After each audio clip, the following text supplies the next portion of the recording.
Hi, language learner, and this is episode 3 of our series about becoming an outstanding language learner. And in this video, we're going to talk about what you've got on your screen now, which is revision tips for language examinations. So in the past video, we looked at particularly how learning independently was really important. But what's also important, as linked with the introduction video, was that you need to be able to review things in order to be learning and consolidating information. So revisions are very important, particularly at the time of recording this video. Half of the schools around the world are closed due to the coronavirus. So therefore, it is quite important that those skills that you've gained in a foreign language need to be staying on. Okay, and that's important. So you need to level them up. But how do we go about revisions? So if you haven't watched the videos about how to learn or how does your brain learn in the first introduction video, I would suggest that you have a look at that on my website. Alternatively, you can just skip that and keep that for later. So lovely to see you again, and let's dive right in. So revision tips for language examinations. To revise efficiently, you need to be able to be quite efficient at asking yourself the right questions, meaning that you need to know how good you are at stuff. Okay, and also knowing and being critically good and not, and by critically good, what I mean is that you need to understand what are your good skills, what are the things that you're really good at and the things you're not really good at. If you're not really honest with yourself, this is a very difficult thing to do. So I'm not going to pretend that I'm an expert at this, but this guy on the YouTube videos that you've got on the screen here then is very good to explain tips and give tips on how to revise for exams. His channel is actually awesome. There's lots of very good tips, so I would recommend him a lot. And they are much more engaging than my videos.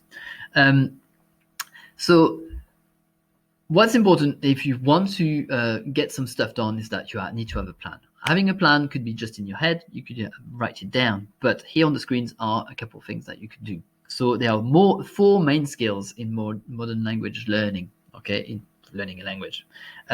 You've got receptive skills, things that are you're receiving information to yourself, so receptive skills, so receiving information, listening and reading, so when you're reading a text, you're receiving information in French, for example, and when you're listening some French, you're receiving information as well, receptive skills. Productive skills are often a little bit more difficult because you always are better at receiving information than producing information. So it's always easier to understand French than speaking French, as most of you may know, or any other languages. It could be the same with Spanish or Russian. Or do you know a language that actually doesn't work like that? Klingon, maybe. Who knows? Productive skills. So speaking and writing are often a little bit more difficult, and so you've got to ask yourself, what is my exam going to test me on? Okay, or maybe you don't have an exam. Maybe you just think, what is your achievement? Do you want to be able to read a website in French because you've really got to read a document that is really important for your work, or do you actually need to sit an exam, or alternatively, do you just need to have a conversation because you've got someone that you find really pretty and you'd like to chat them up to speak for them in a foreign language, or that person is foreign, and then that changes the thing altogether. So it depends on your goals, really. So depending on what your exam is or what your goal is, you need to think about how long you have, how you're going to plan, and also the format, if it's an exam, how is going to work. Okay, so what is the thing that you really need to do. And that's why I wanted to highlight to you that there is a difference between remembering and recalling. Okay, so you could recognize the word for bread in French, we could spell le pain, or une baguette, for example, but remembering it is a good thing, but recalling it, when you say, oh, what's the word for baguette again? Or what's the word for bread or breadstick? Oh, it's baguette. Then it's a completely and much more difficult exercise. That's why, as we've said before, receiving information is always easier than producing information, and you know that. Okay, so if you want to be excellent at learning, then and planning your revision sessions very well, not to forget anything, then you've got to be capable of being good in those 3 areas. From my experience as a teacher of 10 years, those things are the things that matter the most. You need to be proficient at knowing high frequency structures and vocab. So for example, how do you say I think that in French? Je pense que. Also things like bonjour, comment ça va is a high frequency structure. Hello, how are you? They are set in stone structures, but also there's vocab, like how do you say and, also, but. So those are the vocabulary or things that come up all the time, and you need to be proficient with those. So the students who are more proficient in high frequency structures will be good at French, but it will be not only that. So also you've got to be good with the topic. There are in life things that you are easy to talk about. A particular example of this, in my opinion, is that I lived in the UK for a very long time, and it means for me talking about school stuff is really easy to do in English, but I've actually not been talking about this in French because I was born in France, but when I was in school, I was a student, I was not a teacher. So as a teacher, I find it very difficult to talk about education in French because I don't know the word for assessment, for example, and so on. So that's where my topic vocabulary in French is not really good about school, but it is very good in English. So if you want to be good, prepare well for your exams, you need to know what topics, what are the things that could come up. Okay, are they going to talk about unemployment, or are they going to talk about what is your favorite hobby?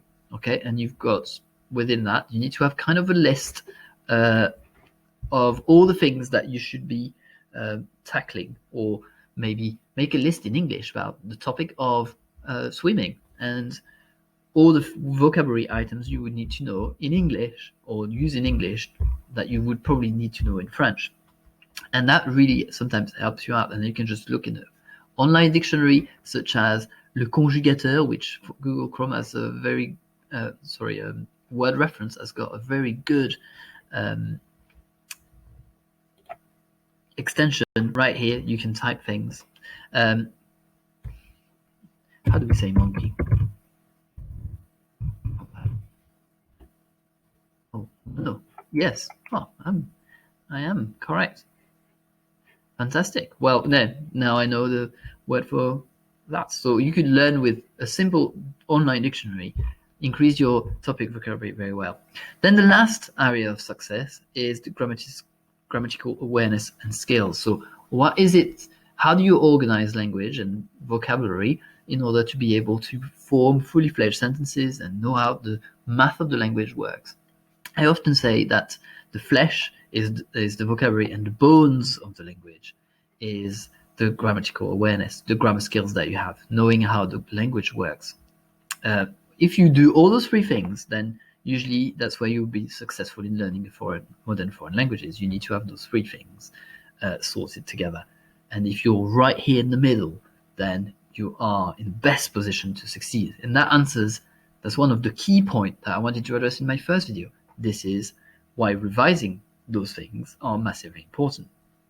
Okay, so there was an element as well, as I said, you need to be able to map the problems that you have. And we talked about that in the previous video. So if you're not entirely sure, have a look. You could do all those things, and I think that overlaps a little bit with what I've said before. So feel free to read or listen to my previous video on that, episode 1. Identify the best resources to revise effectively. Sometimes the problem we have nowadays is that we've got too much stuff, too much resources. We've got online internet, sometimes you've got textbook, who knows? So what's super important to do, in my views, is to try to figure out, have you got a book that prepares you for that particular exam? Maybe use that. But maybe sometimes if your goal is just to impress your future fiancé or just a friend in hopes that she becomes more than a friend, or he, whoever, then you've got to think about what are the resources that you need. Are they good resources? Are going to help you? Okay, and also make notes. Try to make things stick better in your brain, and that's where the channel that I advised earlier on today might be helping you as well. There's lots of stuff on that. Here I have posted on my website, so feel free to access it in the links below, you've got ways that you could structure your revision list. Make a list of things that you need to address and how you're going to revise them, and give them a priority ranking. And give yourself a date, and you can tick them off after. I love ticking things off. So this is my strategy. You can feel free to make a copy of this, and you can make your own. So 1, write down what you'd like to tackle. 2, what results you're going to use. 3, decide what's the order of priority. And always start with the most important stuff and work with the thing that is the most important thing. So you can leave the things that are not important to the end. And also, don't forget, once you've made a lovely plan, then you need to revise. You need to start revising and going over stuff. And that sometimes is the part that some people don't like doing. They like to make a very good plan and they never got down to the point where they are actually revising. And this is where that's the main point. Not the most interesting and the hard work one, but, learning, in a sense, is painful. Learning things is not something that requires effort and energy, and your brain doesn't like to do that. So if you develop a love of learning, then force yourself to do this, and you'll see that it will greatly help you in life. So what have we got there? Also, there's some examination tips there. If you click on that link to, I think if you're a younger person in my audience, that you could click on that and have a look at how this can help you with your school revision stuff. Okay, so I hope this video was useful, and the key messages are there. You need to tackle those things to plan your revisions, get on with your revisions, and also know some strategies that you could be applying. So I hope you enjoyed this video. If you're stuck to now, please like the video if you think it's useful or would be useful for other people, and write your comments below if you've got anything that you would think would be useful for other people to share. Or if you'd like other videos talking about other aspects, I'd love to hear from you. Thank you very much for listening, and see you on the next episode, where we're going to talk about understanding and grammar, in essence, for not any general thing, general grammar stuff that you need to know. Good luck.